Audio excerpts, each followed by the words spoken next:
Medium south நேயர்களுக்கு வணக்கம். இன்று நம்மோடு இணைந்திருக்கிறார் பத்திரிகையாளர் திரு சுபேர் அவர்கள். வணக்கம்.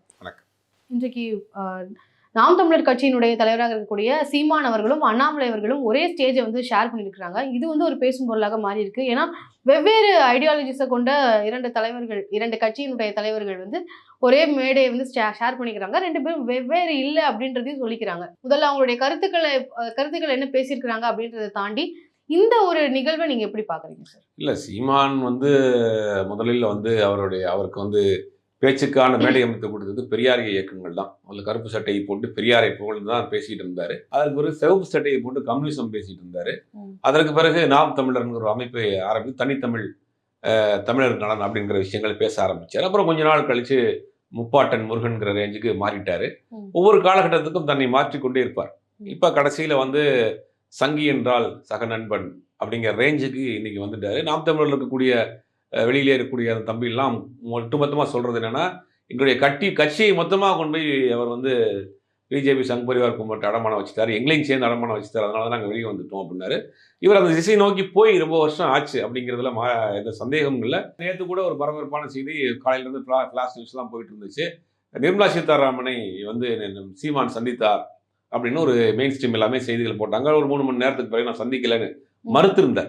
ஆனால் அவர் கட்சியிலிருந்து ஆரம்பத்திலிருந்து எல்லா விஷயத்தையும் உடனிருந்து பார்த்த, எல்லா விஷயமும் தெரிந்த வெற்றி குமரன் இப்பொழுது அங்கே அந்த கட்சியிலிருந்து வெளியேறி தமிழக வாழ்வுரிமை கட்சியில் இருக்கிறார். அவர் ஒரு பதிவு போட்டிருந்தார் நேற்று. இந்த மாதிரி எனக்கு எல்லா விஷயமும் தெரியும் அப்படின்னு கீழே கமெண்ட்ல திருப்பி அவருடைய தம்பிகள்லாம் ஓவரா பேச ஆரம்பிச்சோன்னே, தேவைப்பட்டால் இன்னும் கூடுதலான தகவலோட நான் வெளியில பேச வேண்டிய சூழ்நிலை வந்துடும், பேசாம இருங்க, நேற்று அவர் சந்திச்சது உண்மைதான், ஆனா அவர் மறுக்கிறாரு, ஏன் மறுக்கணும் அவசியம் என்ன இருக்கு அப்படின்னு பேசியிருந்தாரு. அதான் சார், நான் கேடி ராகவன் அவர்களை தான் சந்திச்சு, அவங்க 2 பேரும் ஒரே ஹோட்டல்ல தங்கி இருந்தாங்க. நான் கேடி ராகவன் அவர்களை சந்திச்சு தொழில்நுட்ப ரீதியான சந்தேகங்களை கேட்டு தெரிஞ்சுக்கிட்டேன் அப்படின்றதான் சொல்லியிருக்கிறாரு. கேடி ராகவன்ட்ட என்ன விதமான சந்தேகத்தை கேட்டாருன்னு தெரியல.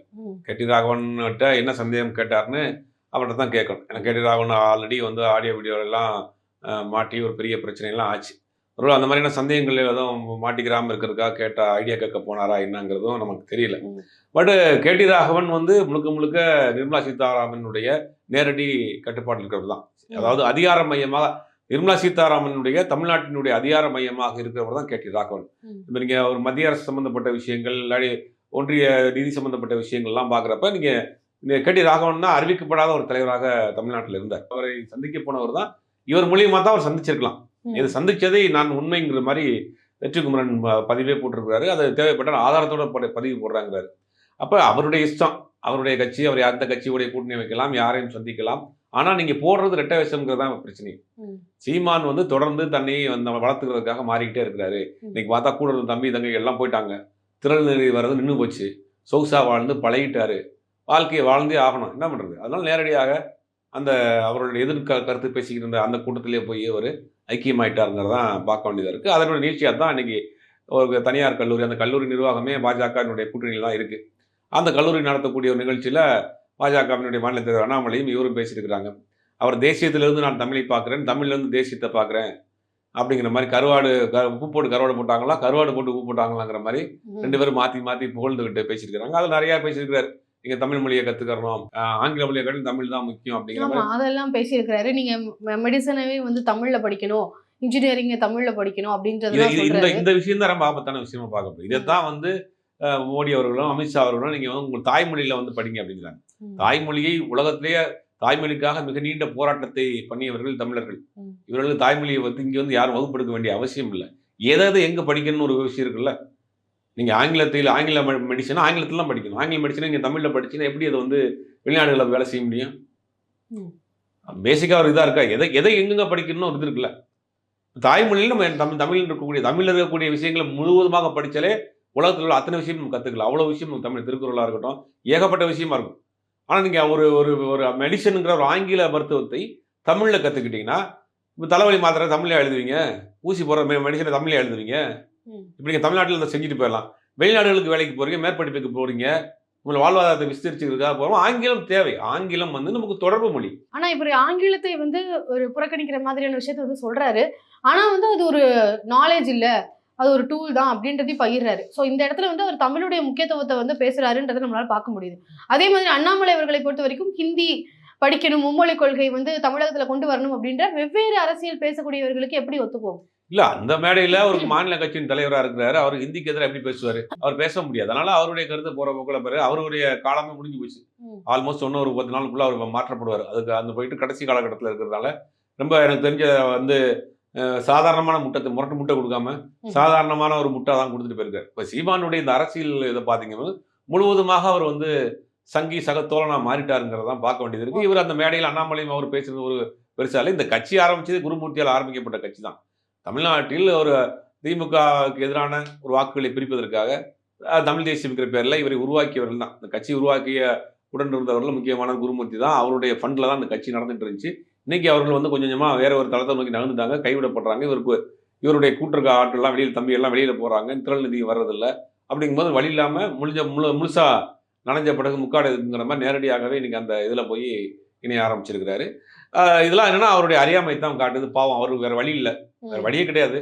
பொழைச்சி ஆகணும், வாழ்ந்தாகணும். அப்ப நேரடியாக போய் சரண்டர் ஆயிருக்காரு, அவ்வளவுதான். ஓகே. ஆனா இப்போ விஜயலட்சுமி அவர்களுடைய பிரச்சனை வரும் பொழுது அந்த இடத்துல அண்ணாமலை அவர்கள் வந்து சீமானுக்கு ஆதரவாக கருத்துக்களை பத்திரிகையாளர்கள் கிட்ட சொல்றதை நம்மளால பார்க்க முடிஞ்சுது. இப்போ அந்த ஒரு விஷயத்துக்கே வந்து சீமான் அவர்களுக்கு ஆதரவாக அப்போ இருந்தே வந்து பாஜக வந்து செயல்பட ஆரம்பிச்சிட்டாங்க. பாஜகவும் நாம் தமிழர் கட்சியும் வந்து இணையறதுக்கான ஒரு படிக்கல் தான் அந்த விஷயமே அப்படின்னு சொல்றது. இல்ல அவரை இந்த கட்சி உருவாக்குனது பக்கபலமாக இருந்தது. அவருக்கு ஃபண்டு கொடுத்தது எல்லாமே பாஜக தான். அவர் உருவாக்கி வளர்த்ததே அவள் தான். ஏன் இவ்வளவு பாஜகவை இவ்வளவு விமர்சனம் பண்றாரு? ஏன் ஒன்றிய அரசு சம்பந்தமா எந்த வழக்குமே அவர் மேல போட்டதில்ல. உள்துறை அமைச்சரை பேசியிருக்காரு, எவ்வளவு பேச்சு பேசுறாரு, பிரதமரை பேசியிருக்காரு. இவர் மீது ஏதாவது வழக்கு போட்டிருக்காங்களா? ஆனா இப்ப இவ்வளவு தூரம் கூட்டணின்னு சொல்லிட்டு இருக்கிற இதே வேளையில தான் சீமான் அவர்கள் வந்து நான் பாஜகவினுடைய அரசியல் விமர்சனம் செஞ்சும் பேசியிருக்கிறாரு.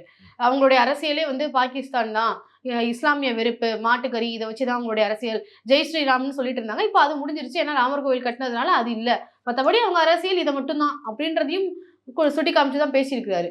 அப்போ இதை எப்படி அவர் எதிர்த்து தானே பேசுறாரு? இதன் மூலமா எப்படி ஒரு கூட்டணி உறுதி செய்யுதுன்னு சொல்றீங்க? இப்ப அவங்க மனநிலை மாத்திட்டாங்க, வேற ஒரு திசையை நோக்கி போயிருக்காங்க.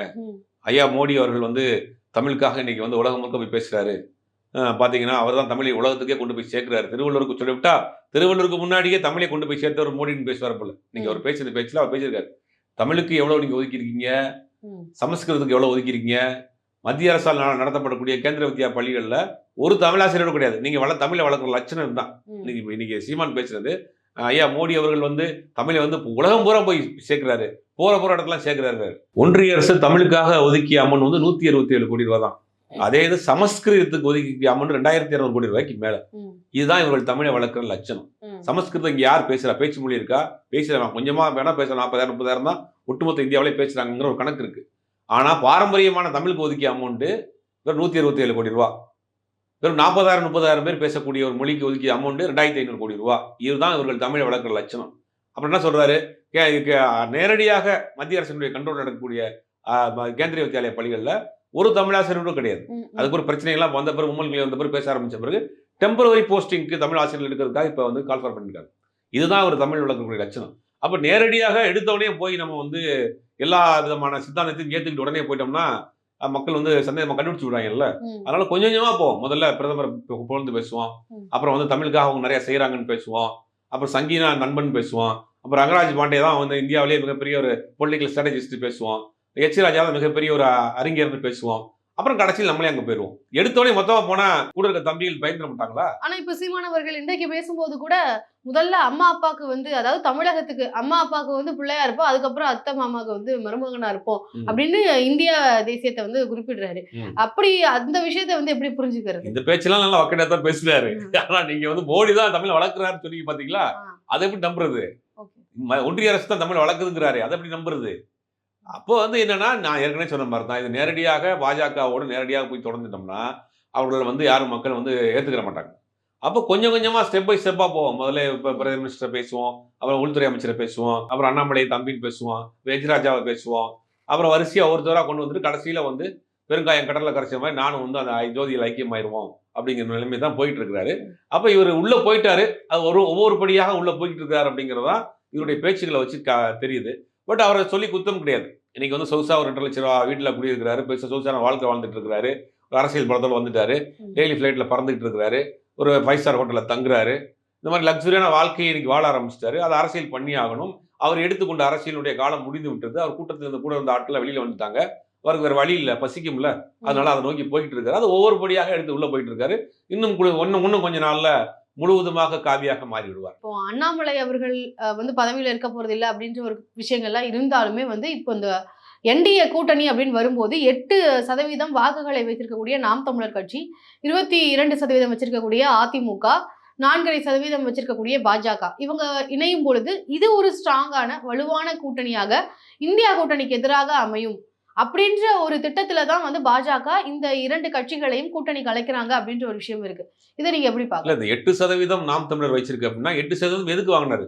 தமிழ்நாட்டில் ஒரு மாற்று அரசியல். திமுக அதிமுக வேண்டாம், தேசிய அளவில் இருக்கக்கூடிய காங்கிரஸ் பாஜக வேண்டாம், நாங்கள் ஒரு தமிழ் தேசியம் ஒரு இனத்தை உருவாக்குறோம், நாங்கள் ஒரு சித்தாந்தத்தை உருவாக்குறோம், நாங்கள் ஆட்சிக்கு வந்து ஆடு மாடு மேய்க்கிறவனுக்கு அரசாங்க வேலை, ஹெலிகாப்டர்ல பால் ஊற்றுவோம், வேலை வெட்டி இல்லாதவங்க டூரிஸ்ட் கைட் ஆக்குவோம், இப்படிலாம் பேசி ஒரு 8% வாக்கு வாங்கியிருக்காரு.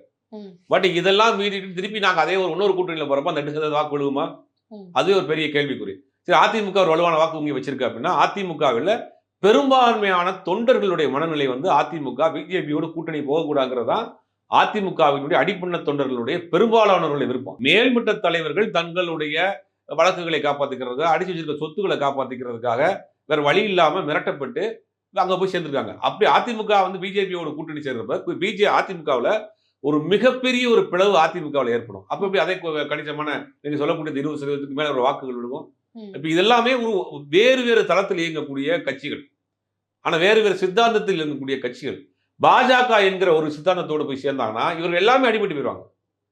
அப்படிங்கும்போது எது எப்படி வலுவான கூட்டணியா மாறும்? அதிமுக பாஜக கூட்டணி ஏற்படுது, அதிமுகவினர் அடிமட்ட தொண்டர்கள் பாஜக ஏற்றுக்கு வர மாட்டாங்க. ஏன்னா போன வருஷம் வரைக்கும் அண்ணாமலை சொல்றாரு, எங்க அம்மாவை காட்டிலும் ஜெயலலிதா அவர் பெரிய தலைவர் கிடையாதுன்னு. அவர் எப்படி ஏத்துக்கிட்டு போய் அதிமுகவை சேர்ந்தவர்கள் ஓட்டு போடுவாங்க? அதிமுக இத்தனை சின்ன பின்னமாகி இவ்வளவு ஒடிச்சு போனதுக்கு காரணமே பாஜகங்கிறது அதிமுக தொண்டர்களுக்கு தெரியும். அவ்வளவு கூட புரியாத அதிமுக தொண்டர்களா இருக்க போறாங்க. அதிமுக இத்தனை பிளவுகளா ஆனதுக்கு காரணமே யாரு? ஆனா தலைவர்கள் எல்லாருமே வந்து பாஜக கட்சியோட இணக்கமாக தான் இருக்கிறாங்க அப்படின்னு சொல்லப்படுது. தலைவர்கள் எதிர்த்து போறாங்க, தொண்டர்கள் வேணும்னா தலைவர்கள் மட்டுமா வச்சு ஒரு கட்சி நடத்த முடியாது.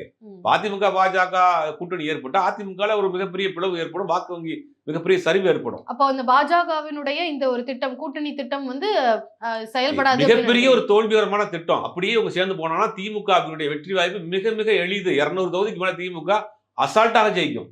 ஏன்னா இது வேறு வேறு சித்தாந்தங்கள் ஒவ்வாத கூட்டணியா மாறிடுவது. அப்படிங்கும்போது திமுக ரொம்ப ஈஸியான ஒரு வேலை, ஈஸியாக வந்து 200 தொகுதிக்கு மேல வெற்றி பெற்று போயிடும். அப்படிங்கும்போது அந்த மாதிரியான கூட்டணி ஏற்படுறது திமுக ஒரு மிகப்பெரிய ஒரு வாய்ப்பு.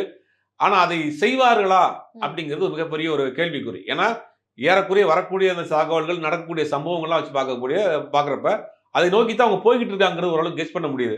அப்படி சேர்ந்துட்டாங்கன்னா அது திமுகவுக்கு ஒரு மிகப்பெரிய ஒரு ஜாக்பாட்னு தான் நான் சொல்வேன். ஓகே சார், இப்போ அண்ணாமலை மற்றும் சீமான் அவர்களுடைய அந்த சந்திப்பு, அந்த கூட்டணி குறித்து பல விஷயங்களை எங்ககிட்ட பகிர்ந்துக்கிட்டு. நன்றி.